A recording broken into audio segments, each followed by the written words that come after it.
Utley world champion. He's the world champion at everything. Judah Friedlander is here popping in tonight. Give him a round of applause.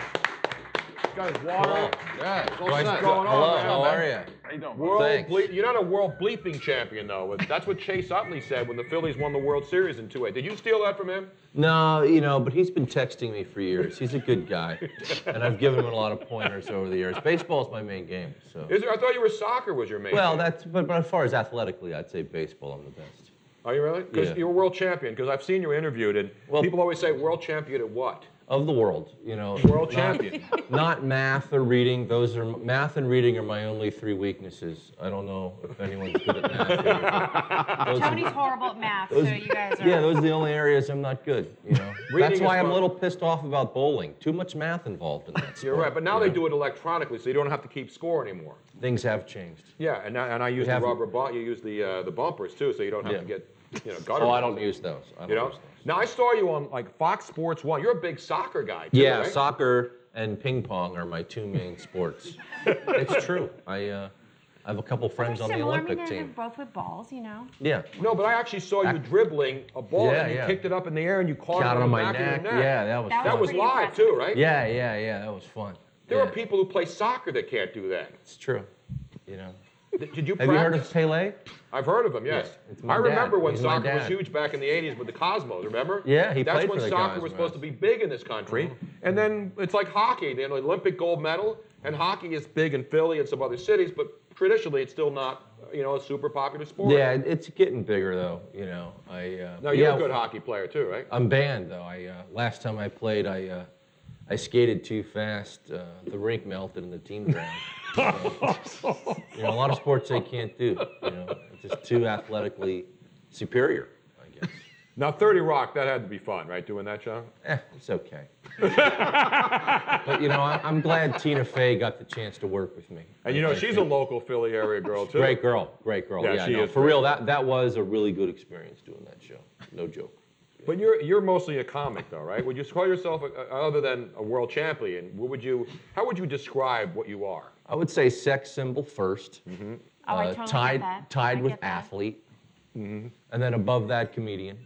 And then also tied with that author? Philanthropist. Philanthropist? And then I'd say also tied to author. Yeah. Financial advisor? You don't? No, math is bad. That I'm not good at. Yeah. Good question, but incorrect. Now you have a new book out called If the Raindrops United. Yeah, it's a book of drawings and cartoons I did. So that sounds deep, though. If the raindrops united. Yeah, it is. Yeah. What would happen? Well, that's actually the drawing that's on the cover of the book, and it's this giant raindrop that's about 20 city blocks in diameter, and it's about to wipe out a whole city. So it shows you that if all those little raindrops and even just a 10-minute drizzle got together, put aside their differences, and united, the power they could have. Wow, that's deep. I don't know if I can handle that kind of deep thinking. Yeah, but a lot of it's comedy, and then a lot of it is like dark satire dealing with serious issues, whether it's gentrification, classism, racism, all kinds of stuff. So it is deep then. It's not just comedy.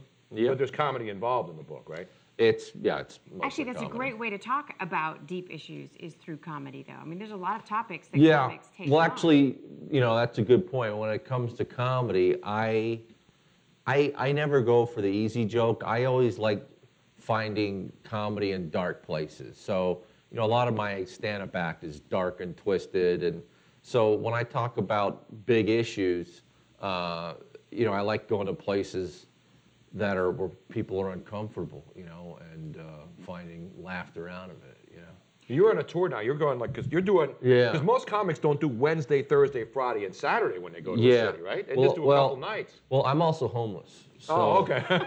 So if I add an extra night, then, I get an extra hotel, and so it's, Smart man. Yeah. You might not be good at math and reading, but it's not easy being an international superstar comedian and homeless. I've never heard that combination. But I like to bring those issues out to the public. So now I have a question for you. So you're talking about all these deep issues. Mm-hmm. A lot of comics come from very dark places themselves. Mm-hmm. Is that true in your case as well? Yep. I'm actually from the outer reaches of your mind. And I'm talking to everyone listening. Exactly right, on podcast. All you people listening, that's where I'm from. Dark, scary places you're afraid to acknowledge that exist. Now you have you're doing cartoons too, voiceover stuff, right? Yeah, well, if anyone likes The Family Guy, that show. I think a lot of people like that show. Yeah, if you like that. The guys, one of the guys who's been a long-time writer and producer for them, Mark Henteman, he created a new show. It's called Border Town, and Seth MacFarlane is also the exec producer on it. Hank Azaria is the lead We were on just it. talking about him. We were just talking how great he is. He can do anything. he's really good at voices. And Alex Borstein does a voice also, and I'm a regular on the show. It's a cartoon, so you don't see me on it, but you hear my voice on it. That starts Sunday, 9:30 on Fox, January 3rd. Oh, it's called Border Town? Border Town, yeah. It's about a white American family living right next to a Mexican American family, and they live right on the border of California and Mexico. It's a fictitious town called Mexifornia. Mexifornia. And the Hank Azaria kind of plays like an Archie Bunker type of guy who's a border agent, and he makes less money than the Mexican guy who lives across the street from him, who lives next door to him, I should say, who owns his own lawn mowing company business. So he's always getting pissed off. So it's on after The Simpsons then, right? Or what's the Family Guy? There's The Simpsons are on at 8. I think it's after Family Guy. After it comes Family on. Guy. Yeah. So they're doing the whole animation block on Sunday nights again. So hopefully, I've seen little bits of it, and it looks really good. So fingers crossed it will be, and hopefully people will like it. So how many episodes are you in then? Are you on every All week? 13, yeah. We did 13 episodes, and so I guess if people watch it, they'll definitely air all 13, and if enough And what's watch your it, character's they'll name make again? more. I play Sanford. I'm like the really dumb, kind of drugged out, drunk, inebriated son who still lives at home. Yeah. Does the cartoon? So it's basically just like me, except I have a home. I'm not homeless. Now